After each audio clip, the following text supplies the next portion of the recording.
What is going on, guys? Ryan here, back again. How you guys doing? Good to see you. So we got some big news that just dropped. Now, this is courtesy of Jim Ryan. I already know a lot of you have been on the fence with Jim Ryan ever since Sean Layton's departure. Well, Jim Ryan has decided to share some pretty interesting details for the PlayStation 5 as we get closer and closer to the launch. According to this right here, the launch is indeed going to be holiday 2020. And this is the update from the PlayStation 5. Now, what he's about to talk about is something that I've kind of heard about before. As you guys remember, we went over quite a bit of patents, and I kind of stopped reporting the patents because they were really getting into like this extreme category, like they were dropping left and right. But best believe we definitely talked about a few things involving this controller, but this is actually a new addition that they're adding now. Okay, so if you guys want to check those out, it's definitely on the channel. Just go ahead and browse through. We went through everything, but this is what he had to say involving the new controller for the PlayStation 5. So let's get into what he had to say. Featuring a new controller with haptic technology and adaptive triggers. Since we originally unveiled our next generation console in April, we know that there's been a lot of excitement and interest in hearing more about what the future of games will bring. Today, I'm proud to share that our next generation console will be called PlayStation 5 and will be launching in time for holiday 2020. These updates may be a huge surprise, but we wanted to confirm them for our PlayStation fans as we start to reveal additional features and details about our vision for the next generation. Wired magazine covered these updates and more in a story that was posted this morning. The more refers to something I'm quite excited about, a preview of the new controller that will ship with the PlayStation 5. One of our goals with the next generation is to deepen the feeling of immersion when you play games, and we had the opportunity with our new controller to reimagine how the sense of touch can add to that immersion.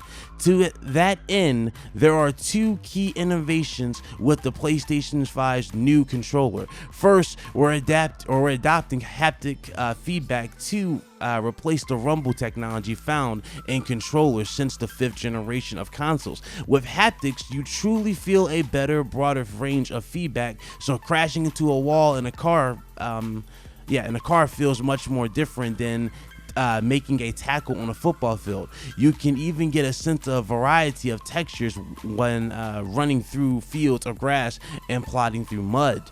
He continues. The second innovation is something we call adaptive triggers, which can be incorporated into the triggers L2 and R2.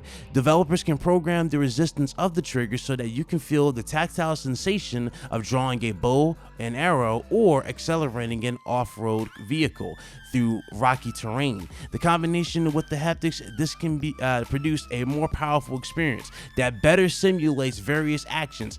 Game creators have started to receive early versions of the new controller, and we can't wait to see what their imagination goes with these new features at their disposal. While there's much more to share about PlayStation 5 in the years ahead, we have plenty of blockbuster experiences coming your way on PlayStation 4, including Death Stranding, The Last of Us Part 2, and Ghost of Tsushima. I'd like to thank PlayStation fans for continuing the journey with us as we embark on the future of games. End quote. That is from Sony's Jim Ryan.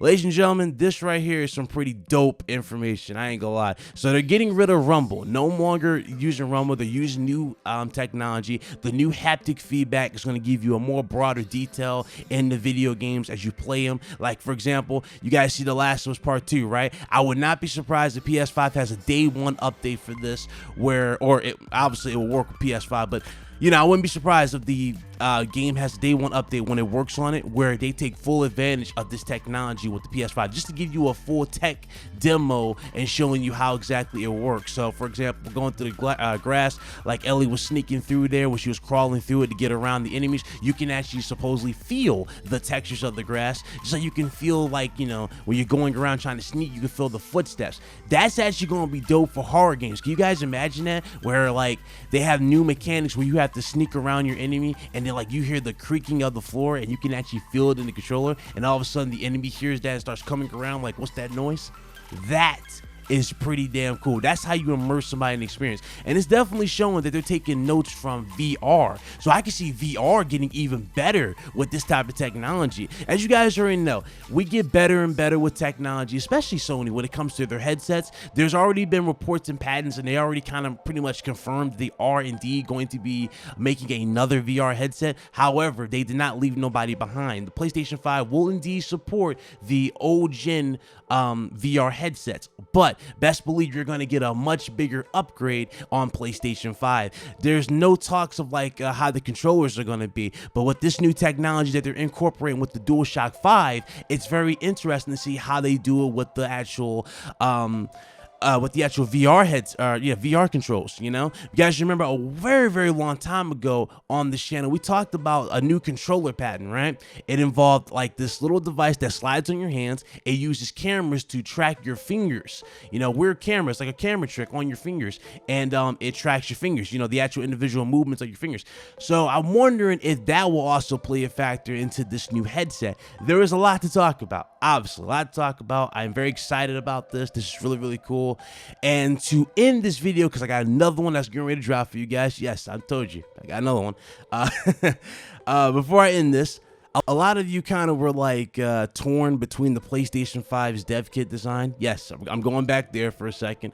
I know a lot of you hit me up like, Ryan, the dev kit looks hideous. You know, I don't think that's how it looks. Well, it's already been confirmed that that is legit, and I actually have some actual legit photos of it actually in person. Now, I'm actually going to have to remove a few particular things from this because this information that I don't want to share. I don't want to get nobody in trouble for sharing this. But I want to say massive shout out to my homie Jay Barry for actually sending the picture to me. So thank you to my homie there. Do me a huge favor. He's a good YouTuber, great YouTuber. He does a lot. He does podcasts. He does gameplay, which is very rare and uncommon, it feels like, in this community nowadays. But do me a huge favor, man. Go ahead and go get that master's report, man. I got a link into the top, or I have it pinned up top in the comment section. Definitely go give him support. Good guy, man. I really do recommend his content. He's really, really good. But shout out to him for the link. All right, so thank you. But this is what it looks like in person. It doesn't look too bad. Obviously, it's not necessarily on the flashy side. It's a big beast. You got all the vents. This is one thing we also talked about when I broke down the actual dev kit design. While a lot of people were slandering this, I kind of figured let's really look at it from a realistic standpoint, right? If you look at the ventilation on this system, this actually confirms everything that's just been broken down for the longest by us, right? We already talked about the processors. We already talked about this, the GPU and whatnot. This thing is going to produce a lot of heat. The question is it going to be as loud as as a PS4? That's another good question. I don't think there's any reports of it being quieter than a PlayStation 4. All we've been hearing about is that it's the biggest leap in computing power from PlayStation 4 to PlayStation 5. So, you know, it's going to be interesting to see how this system actually plays in. But I don't know, a lot of key features, a lot of key particular details have kind of been ignored and skipped on. But it's all good. It is definitely all good. Hopefully you guys enjoyed this video. I'm definitely about to drop another one because courtesy of Jim Ryan and Sony, there's also another piece of news that actually dropped. It actually dropped last night and I didn't get a chance to record, but I'll definitely shoot that out there real quick. So hopefully you guys enjoyed this video. If you did, do me a huge favor, hit that like button. Go ahead and share it with a friend. I do appreciate it. It really does help the channel. And shout out to all the new faces here on the actual channel. You guys already know, your boy likes to report news, but I don't like to report every single thing because, well, it's best to wait for confirmation before you actually, go off the rails like some people. Anyway, it's Big Cloud Gaming. Thank you guys again for watching. Y'all guys be blessed. Y'all be easy. And I will see you on the next one. Until next time, guys, you guys be good. Later.